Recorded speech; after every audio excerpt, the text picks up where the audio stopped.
Hello नमस्कार दोस्तों, स्वागत है आप सभी का एक बार फिर से। मैं हूं दिवाकर और हाजिर हूं भारत का भूगोल, इंडियन ज्योग्राफी का अगला पार्ट लेकर, जिसमें हम भारत की तट रेखा, पूर्वी एवं पश्चिमी कोस्टल प्लेन्स के बारे में डिस्कस करेंगे। एक बस हल्का सा क्विक रिमाइंडर ये है कि ये जो भी लेक्चर या जो भी कंटेंट हम बना रहे हैं वो है घटनाचक्र 2023 पर आधारित है, लेकिन सिर्फ ये एक प्लेन कॉपी पेस्ट कंटेंट नहीं है। इसको काफ़ी सिंप्लीफाइड करने की कोशिश की गई है। इसमें एक्सटेंसिवली मैप यूज़ किया गया है, गूगल वर्क है और अपना पर्सनल जो है रिसर्च है, उसके साथ ही साथ अपना पर्सनल एक्सपीरियंस भी है। तो इस तरीके से ये जो भी नोट है, जो भी कंटेंट है, वो सिंप्लीफाइड एंड इनरिच्ड, ठीक है, एंड मॉडिफाइड है। तो इस बेस पे अगर कंटेंट आपको पसंद आ रहा हो तो डेफिनेटली वीडियो को लाइक करें, अपने फ्रेंड्स के साथ शेयर करें और चैनल को सब्सक्राइब करें। तो चलिए शुरू करते हैं, जिसमें हम डिस्कस करेंगे भारत की तट रेखा, coast line of India and east and western coastal plains. तो कोस्टल रीजन में सबसे पहले देखेंगे भारत की तट रेखा। ठीक है, भारत की तट रेखा जो है, कोस्ट लाइन ऑफ इंडिया जो है 7516.6 किलोमीटर है, यानी कि 7516.6 किलोमीटर है। ठीक है, ये तीन तरफ से जो है समुद्र से या पानी से घिरा हुआ है। ठीक है, जैसे कि पश्चिम से हो गया हमारा अरेबियन सी, अरब सागर। ठीक है, साउथ में हो गया हिंद महासागर, इंडियन ओशन, और जो ईस्ट में है, पूरब में है, वो है बे ऑफ बंगाल, बंगाल की खाड़ी। ठीक है, और इस तरीके से 9 राज्य एवं 4 केंद्र शासित प्रदेश स्थित हैं हमारे तट रेखा पर, भारत के तट पर। ठीक है, ये चीज़ें अब तक तो आपको एकदम से बेसिकली याद हो जानी चाहिए, मतलब रटा हो जाना चाहिए, जो बोलते हैं ना कि दिमाग पे छप जाए।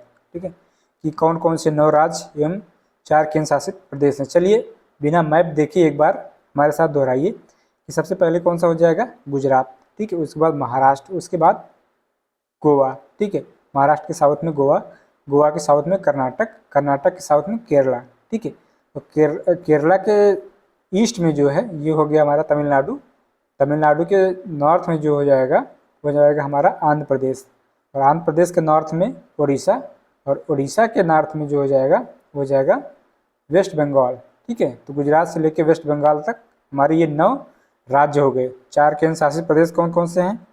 सबसे पहला दमन एंड दीव और दादरा एंड नगर हवेली। ठीक है, जो कि आपको पता है कि 26 जनवरी 2020 से दमन और दीव तथा दादरा और नगर हवेली को मिलाकर एक यूनियन टेरिटरी या एक केंद्र शासित प्रदेश बना दिया गया है।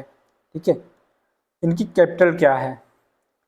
दादरा और नगर हवेली तथा दमन एंड दीव की कैपिटल क्या है, ये आपको कमेंट सेक्शन में बताना है। ठीक है, तो सबसे पहला यूनियन टेरिटरी हो गया Dadra Nagar Haveli and Daman and Diu. उसके बाद जो आता है वो केरला में थोड़ा उसका पार्ट है, जो कि माहे रीजन है। ठीक है, और फिर तमिलनाडु में है कराईकल एंड पुडुचेरी, और आंध्र प्रदेश में है उसका यमन। ठीक है, तो इस तरीके से पुडुचेरी हो गया दूसरा, और फिर वेस्टर्न साइड में जो कोच्चि कोस्ट है या केरल है, उसके वेस्टर्न में है लक्षद्वीप आइलैंड, और ईस्ट साइड में बे ऑफ बंगाल में हमारा अंडमान एंड निकोबार आइलैंड। तो ये 4 जो है यूनियन टेरिटरी हैं। ठीक है, तो कुल मिला के देखा जाए तो ये जो 7516.6 किलोमीटर इंडिया की कोस्ट लाइन है, उसमें मुख्य भूमि मान यानी कि मेन लैंड तथा जो आइलैंड वाली जो भूमि है, ठीक है, मुख्य भूमि से दूर तटरेखा कुल मिला के है। तो अगर हम सिर्फ मुख्य भूमि या मेन लैंड की कोस्ट लाइन देखें तो वो कितनी है, 5422 किलोमीटर, 5422.6 किलोमीटर। तो जो मेनलैंड के अलावा है वो कितनी होगी, 2094 किलोमीटर। ठीक है, और एक जो क्वेश्चन में पूछा गया कई बार कि भारत की सबसे लंबी तटरेखा कौन से राज्य की है, तो वो है गुजरात की। ठीक है, अब हम लोग मैप में देखेंगे। ये देखिए, यहाँ पर हम देखेंगे, ये देखिए पूरा गुजरात जो है तटरेखा पे ही बना हुआ है। ठीक है, ये ऐसे करके लगभग 1200 किलोमीटर के रेंज में फैला हुआ है गुजरात का कोस्ट। ठीक है, उसके बाद आता है हमारा आंध्र प्रदेश यहाँ से देखिए, ये पूरा जो इसका कोस्टल रीजन है लंबाई में पूरा फैला हुआ है। थर्ड नंबर पर है तमिलनाडु, ठीक है, तमिलनाडु यहाँ पर है। फोर्थ पर है महाराष्ट्र, महाराष्ट्र भी जो है चौथे नंबर पर इसकी लंबाई है। अगर हम मतलब उनकी लंबाई को बोलते भी चलें, जैसे कि गुजरात की जो कोस्ट लाइन है, तटरेखा है, वो 1214.7 किलोमीटर है। दूसरे नंबर पर हो जाएगा हमारा Andhra Pradesh 973.7 kilometre, Tamil Nadu 906.9 kilometre. Fourth position पर है महाराष्ट्र 652.6 किलोमीटर, ठीक है। उसके बाद हो जाएगा केरल। केरल के यहाँ देखिए पूरी जो कोस्ट लाइन है पूरी मतलब क्या है कि समुद्र पर ही अवस्थित है। एंड केरल के बाद जो है वो है उड़ीसा।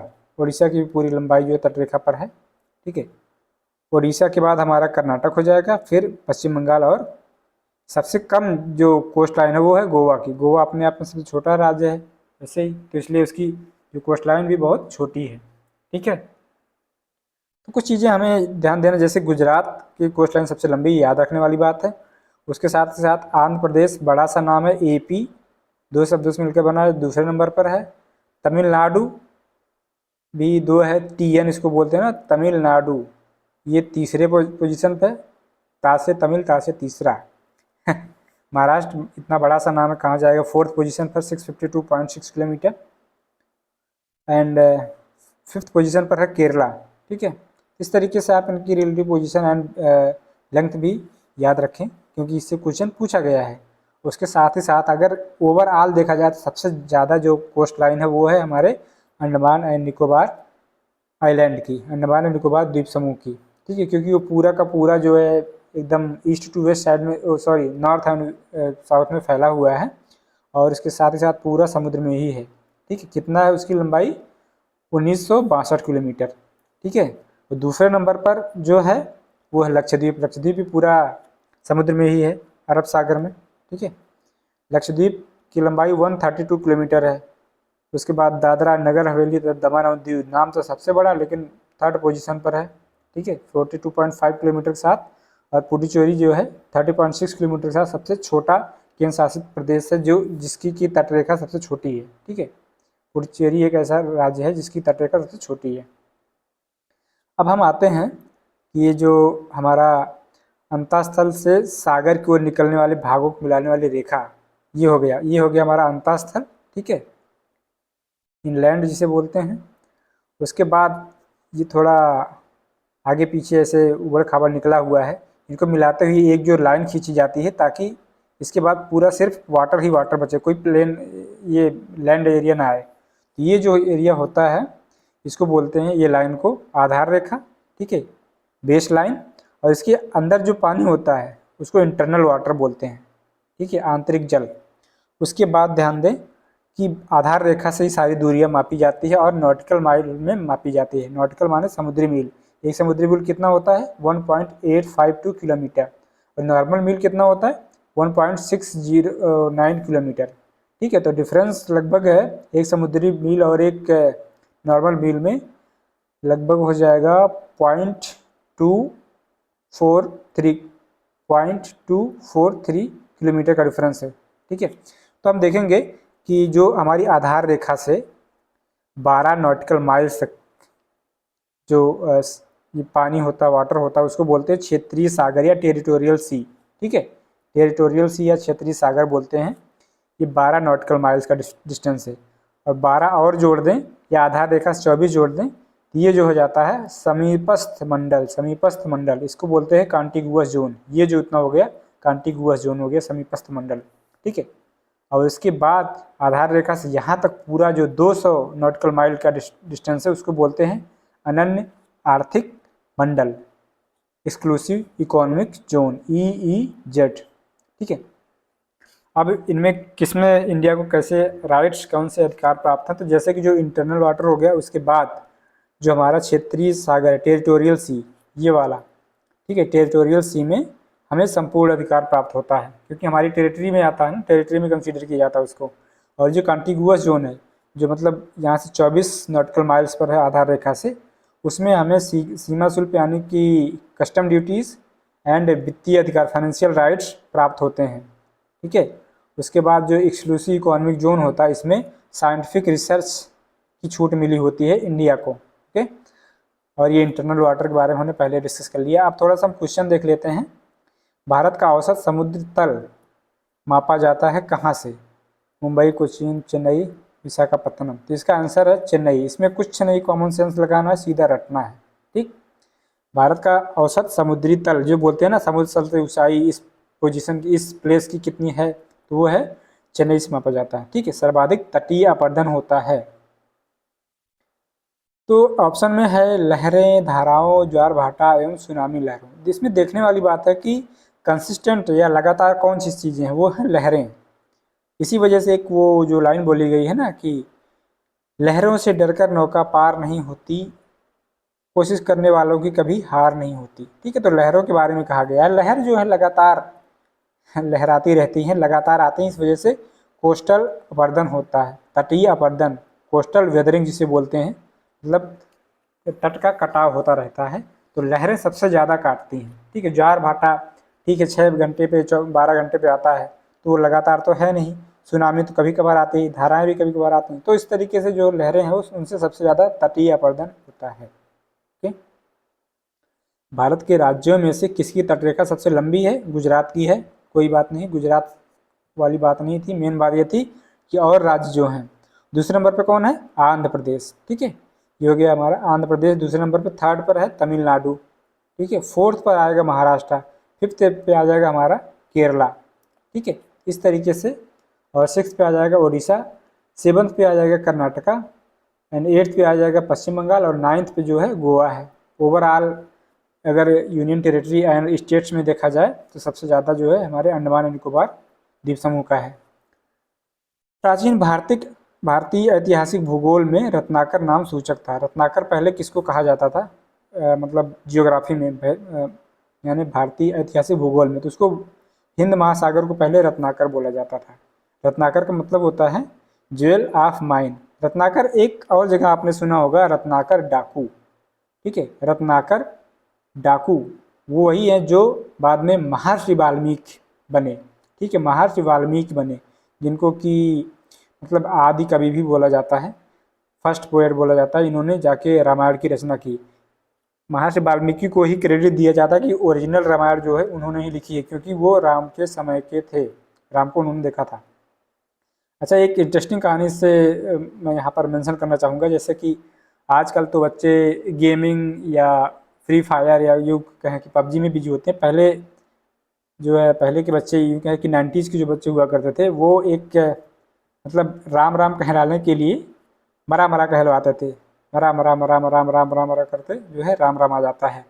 ठीक है, तो ये कहानी वहीं से आई है, जब ये जो डाकू थे, रत्नाकर डाकू, ठीक है, वो महर्षि नारद को मारने चले। ठीक है, तो उन्होंने उनको ज्ञान दिया कि भाई क्यों लूटपाट करते हो, चोरी नीति करते हो, जो भगवान राम का नाम जपो, भगवान का नाम जपो, अपने आप ही जो तुम्हारा कल्याण हो जाएगा। तो डाकू थे उस समय, रत्नाकर जी डाकू थे। तो उन्होंने कहा कि मैं मारपीट करने वाला बंदा, मुझसे राम नाम कैसे हो पाएगा? तो उन्होंने कहा ठीक है, राम नाम नहीं जप सकते तो मरा तो जप सकते हो ना, मारते हो लोगों को, मारा मरा ये तो जप सकते हो। तो मरा मरा राम राम राम करते करते राम आ गया। इस तरीके से ये कहानी है।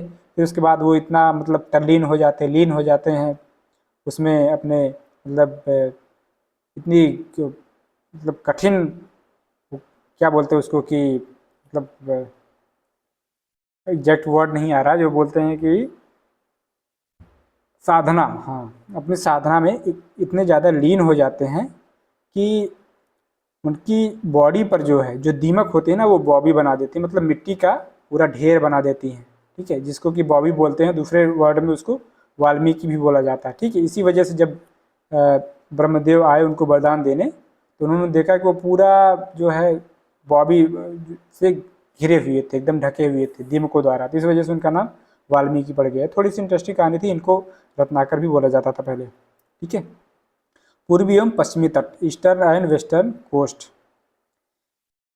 इसमें देखिए ये बड़ा इंटरेस्टिंग है कि जियोमॉर्फिक बेसिस पर, भू आकृतिक आधार पर जो भारत का तटीय मैदान उसको 3 भागों में बांटा गया। जनरली हम ईस्टर्न एंड वेस्टर्न कोस्ट के बारे में बात करते हैं कि 2 ही कोस्ट हैं, लेकिन जियोमार्फिक बेसिस पर जो इसको 3 भागों में बांटा गया, जिसमें कि पहला गुजरात या काठियावाड़ तटीय मैदान। ठीक है, मैप में हम सीधे जंप करते हैं, इसमें देखेंगे ये जो एरिया है यहाँ पर, ये वाला, ठीक है, ये जो है काठियावाड़ रीजन है, जिसको कि सौराष्ट्र रीजन भी बोला जाता है, सौराष्ट्र रीजन। ठीक है, सौराष्ट्र रीजन में ही हमारा वो है ना द्वारका, द्वारका जिसको कि आजकल बोला जाता है देवभूमि द्वारका, जिसको कि भगवान कृष्ण ने बसाया था। और उसी में है सोमनाथ, सोमनाथ टेम्पल। ठीक है, जिसको कि लगभग 1000 AD के आसपास किसने 17 बार लूटा था? महमूद गजनी ने। ठीक है, तो ये काठियावाड़ रीजन ये हो गया, जिसको कि सौराष्ट्र रीजन भी बोला जाता है। ठीक है, इसमें माही रिवर है, और उसके साथ ही साथ जो है साबरमती रिवर, ये सब वहाँ पे बहती हैं और वहाँ पर जाके एलुवियल डिपॉजिट्स से मैदान बनाती हैं। तो ये हो गया गुजरात या काठियावाड़ का तटीय मैदान। उसके साथ ही साथ ईस्टर्न एंड वेस्टर्न कोस्ट तो हम लोग जानते हैं। ठीक है, ये जो हो गया, उसके बाद का कोस्ट है वेस्टर्न कोस्ट, जो कि अरब सागर। ठीक है, अरब सागर, उसके बाद वेस्टर्न कोस्टल प्लेन आता है, उसके बाद आता है पश्चिमी घाट, वेस्टर्न घाट्स। ठीक है, तो वेस्टर्न घाट्स और अरब सागर के बीच में वेस्टर्न कोस्ट स्थित है, जिसको कि 3 मेन प्लेन के बारे में, 3 मेन प्लेन्स के रूप में जाना जाता है। जैसे कि ये जो महाराष्ट्र गोवा तक का हो गया, उसको कोंकण प्लेन बोलते हैं। पहले भी हमने डिस्कस किया है, एक बार फिर से देख लेते हैं। महाराष्ट्र गोवा कोंकण प्लेन, फिर गोवा से जो है मंगलुरु तक हो जाता है, उसको कर्नाटक प्लेन या कनारा तक बोला जाता है। ठीक है, और ये मंगलुरु से अपना मालाबार तट होता है केरल तक। ठीक है, तो केरल तक जो आ जाता है वो मालाबार तट, यानी कि कोंकण, कनारा या कर्नाटक तट, फिर जो है मालाबार तट, या इसी को कन्नड़ तट भी बोला जाता है। ठीक है, और फिर अगर इसको सह्याद्री भी बोलते हैं, जो हमारा वेस्टर्न घाट है, इसको सह्याद्री भी बोलते हैं। इधर से ठीक ठाक बारिश आती है, बढ़िया पानी मिलता है, इसके जो वर्षा पवनें होती हैं पूरा वेस्टर्न घाट रोक के यहीं पर पानी गिरा देता है। और उसके बाद जो नदर्न कर्नाटक है, और यहाँ से सौराष्ट्र उसका विदर्भ और मराठवाड़ा वाला रीजन, इसको वर्षा छाया क्षेत्र, जो कि हमने कल वाले लेक्चर में देखा था, उसको बोलते हैं। ठीक है, ईस्टर्न कोस्ट में अगर हम देखें, अच्छा नदियों की बात हमने कर ली, ईस्टर्न कोस्ट में हम आते हैं। ईस्टर्न कोस्ट में हमारा आएगा यहाँ से वेस्ट बंगाल से लेके जो है तमिलनाडु तक। ठीक है, तो वेस्ट बंगाल में जो महानदी से लेकर जो कृष्णा के बीच का जो एरिया है, उसको बोलते हैं नदर्न सरकार। ठीक है, नदर्न सरकार यानी आंध्र प्रदेश और उड़ीसा और ये वेस्ट बंगाल का कुछ पार्ट लेके उत्तरी सरकार बोलते हैं। और जो महानदी के डेल्टा से सिर्फ बना हुआ है, मानी कि उड़ीसा का जो कोस्ट है उसको उत्कल प्लेन भी बोला जाता है, उत्कल तट। ठीक है, और नदर्न सरकार के नीचे जो है, नदर्न सरकार के साउथ में वो है कोरोमंडल कोस्ट, कोरोमंडल तट, जो कि अगर नदियों के रूप में बोला जाए तो कृष्णा से कावेरी तक। ठीक है, या फिर यूँ कहें कि कृष्णा का जो मतलब डेल्टा है, उससे लेके कन्याकुमारी या केप कमोरिन तक जो तट है, उसको बोलते हैं कोरोमंडल कोस्ट। ठीक है, हाँ, छोटी सी इन्फॉर्मेशन है कि जो महानदी डेल्टा क्षेत्र है उसको उत्कल मैदान बोला जाता है, उड़ीसा में आता है। ठीक है, अब हम देख लेते हैं कि हमारे इम्पॉर्टेंट एंड मेजर जो पोर्ट्स हैं, ठीक है, कौन कौन से हैं। जैसे ये हो गया कांडला पोर्ट। ठीक है, गुजरात में है, इसको 2017 में बोला गया था, दीनदयाल पोर्ट ट्रस्ट के नाम से रिनेम किया गया, कांडला पोर्ट है। ठीक है, और उसके साइड में यहाँ पे देखेंगे मुंद्रा पोर्ट है। मुंद्रा पोर्ट एक ऐसा मतलब अकेला इंडिया का मेजर पोर्ट है, जो कि प्राइवेटली ऑपरेटेड है, किसके द्वारा? अडानी ग्रुप के द्वारा। ठीक है, तो कुल मिला के इंडिया में फिलहाल 13 मेजर पोर्ट्स हैं, उसमें से जो अकेला मेजर पोर्ट है, प्राइवेटली ओन्ड है, ऑपरेटेड है, वो है मुंद्रा पोर्ट। ठीक है, जो कि गुजरात में अवस्थित है। उसके नीचे देखेंगे ये है पोरबंदर कोस्ट, यारावत कोस्ट, भावनगर, भरूच, सूरत, ये सब माइनर पोर्ट्स हैं, छोटे छोटे पोर्ट्स हैं।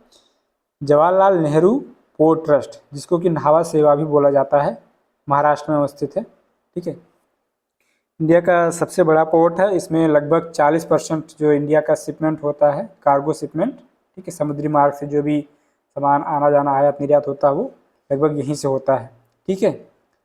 और लार्जेस्ट कंटेनर पोर्ट, इंडिया का लार्जेस्ट कंटेनर पोर्ट जो है वो न्हावा शेवा या जो है जवाहरलाल नेहरू पोर्ट ट्रस्ट है। उसके नीचे यहाँ पर मुंबई पोर्ट भी है, ठीक है। उससे नीचे आएंगे पणजी जो कि गोवा में है, मार्मुगांव ये भी एक मेजर पोर्ट है, ठीक है। गोवा गांव आपको याद हो जाना चाहिए। फिर न्यू मंगलुरु पोर्ट भी जो है कर्नाटक में है, ये भी एक मेजर पोर्ट है। फिर कोची पोर्ट है, ठीक है, कोचीन पोर्ट इसे बोलते हैं। उसके साथ में अलापुजा एक रिवर भी है केरला में, ठीक है। और ये देखिए थुथुकोडी या टूटीकोरिन बोलते हैं, ये तमिलनाडु में है ये पोर्ट। उसके ऊपर है नागपट्टिनम, ठीक है, नागपट्टिनम। फिर चेन्नई पोर्ट जो है ये थोड़ा हमारा आर्टिफिशियल, इंडिया का मतलब अकेला आर्टिफिशियल मेजर पोर्ट है, ठीक है। आर्टिफिशियल मतलब तट को काट तोड़ मरोड़ के बनाया गया है अलग से, ठीक है। उसके नॉर्थ में इनोर पोर्ट जो है वो भी मतलब तमिलनाडु में ही है। केट्टापत्तली, फिर कृष्णापट्टनम, मछलीपट्टनम और विशाखापट्टनम, ठीक है। ये तीनों जो पत्तनम वाले पोर्ट हैं ये आंध्र प्रदेश में। कृष्णापट्टनम जो है इंडिया का सबसे डीपेस्ट पोर्ट है, ठीक है।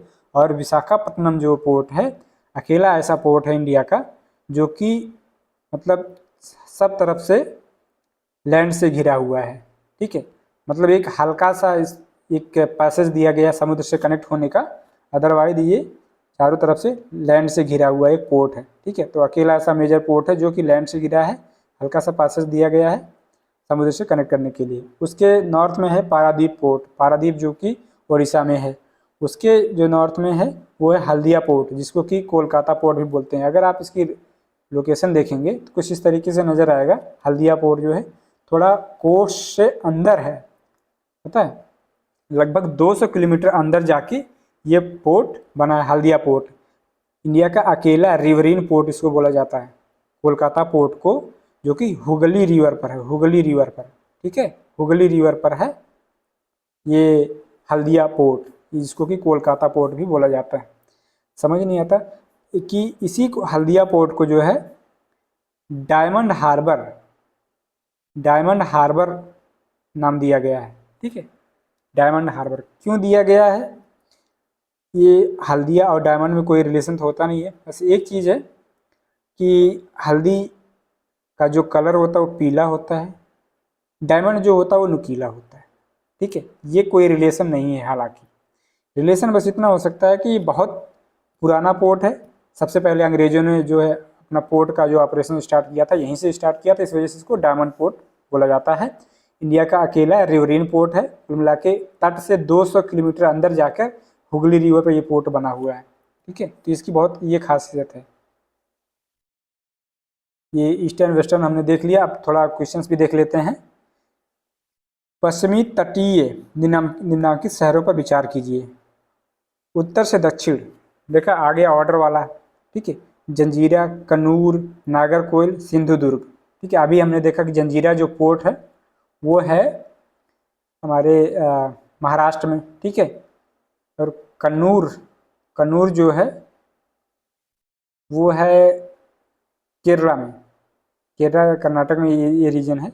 नागरकोइल जो है ये साउथ में है, साउथ में माने कि तमिलनाडु में है। और सिंधुदुर्ग जो है सिंधुदुर्ग डिस्ट्रिक्ट में है, और ये सिंधुदुर्ग डिस्ट्रिक्ट है हमारे महाराष्ट्र में। तो इसका जो वो हो जाएगा मतलब नॉर्थ टू साउथ, उत्तर से दक्षिण क्रम हो जाएगा। सबसे पहले जंजीरा, फिर उसके बाद सिंधुदुर्ग, 1/4 यही हो जाएगा डी वाला। टू का मतलब हो जाएगा कन्नूर, फिर नागरकोइल, ठीक है। इसका हम अगर एक्सप्लेनेशन देखें तो कन्नूर जो है केरल के कन्नूर जिले में है, और नागरकोइल जो है तमिलनाडु के कन्याकुमारी जिले में है, ठीक है। जंजीरा महाराष्ट्र के रायगढ़ जिले में है, और सिंधुदुर्ग जिले में है। निम्नलिखित तटों में से कौन कृष्णा डेल्टा एवं केप कमोरिन के बीच है? ये भी बताया गया, ठीक है। कोरोमंडल कोस्ट की बात हो रही है, ठीक है। कृष्णा डेल्टा को केप कमोरिन बोले या कृष्णा एवं कावेरी रिवर के बीच बोलें तो बोलेंगे कि कोरोमंडल कोस्ट है, ठीक है। अब इसमें कौन पश्चिमी तट पर अवस्थित है? जंजीरा आपको पता चल गया कि महाराष्ट्र का पार्ट है, इस वजह से पश्चिमी तट पर है। उडुपी, ठीक है, उडुपी आपको पता है कि कर्नाटक का एक डिस्ट्रिक्ट है, उडुपी डिस्ट्रिक्ट, उसमें उडुपी है, ठीक है। ओरीविले जो है पुडुचेरी का पार्ट है, ये तमिलनाडु और पुडुचेरी से मतलब के बीच में है, ठीक है। और टूटीकोरिन अभी हमने बताया, टूटीकोरिन जो है एक पोर्ट है जो तमिलनाडु में है। तो ओरीविले और टूटीकोरिन जो है वो ईस्ट कोस्ट में आ जाएंगे, ईस्टर्न कोस्ट में। वेस्टर्न कोस्ट में कौन, जंजीरा और उडुपी। तो ऑप्शन इसका ए सही हो जाएगा, ठीक है। That's all from this section. आशा करता हूँ कि चीज़ें इंटरेस्टिंग लगी होंगी, थोड़ा सा कुछ और भी चीज़ें हमने ऐड करने की कोशिश करी। बस एक चीज़ ध्यान देना कि जो भी चीज़ें इसमें मेंशन की जाए वो आपके दिमाग पे छप जानी चाहिए, क्योंकि मैप हर एक चीज़ का दिखाया जा रहा है, ठीक है। तो आप उस बेस पर कोशिश करें कि एक दो बार उसको रिवाइज कर लें और फिर हमेशा के लिए छुटकारा मिल जाएगा। तो जैसा भी सेशन लगा हो ज़रूर कमेंट सेक्शन में बताएं और वीडियो को लाइक करें, चैनल को सब्सक्राइब करें, अपने फ्रेंड्स का शेयर करें। That's all from this. मिलते हैं नेक्स्ट सेशन में, तब तक के लिए नमस्कार, जय हिंद एंड थैंक यू।